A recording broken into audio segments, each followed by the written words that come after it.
Audi Q7 с проблемой скрипит вот подлокотник. То есть если ставишь руку, есть такие скрипы, оно как бы раздражает.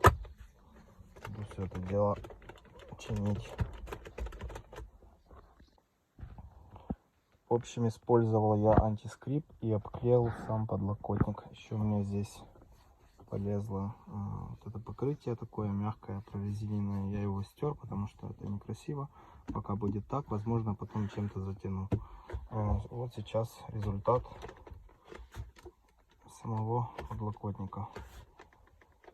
Он, в принципе, можно сказать, если ставишь руку, скрипа никакого практически нет. Там мелкий, но это, скорее всего, упирается вот этот пластик вниз.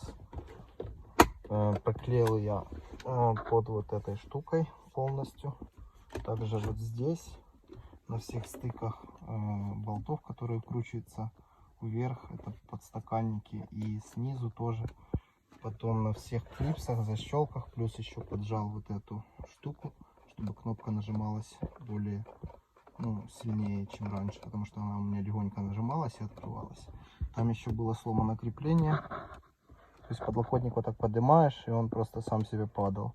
Сейчас, в принципе, вот держится без проблем. Это тоже. Поэтому все красиво. Еще я обклеил сзади блок климата. У меня здесь тоже немного скрипело. Сейчас вот, если нажимать, то мелкие скрипы есть, и то не везде. А скрипело очень сильно. Вот, в принципе, вот так. Я доволен результатом. Обклеивал я такой вот лентой. Она толстая. В принципе, можно подрезать, разрезать. Стоит, в принципе, порядка 100 гривен. Это где-то у нас 200 рублей.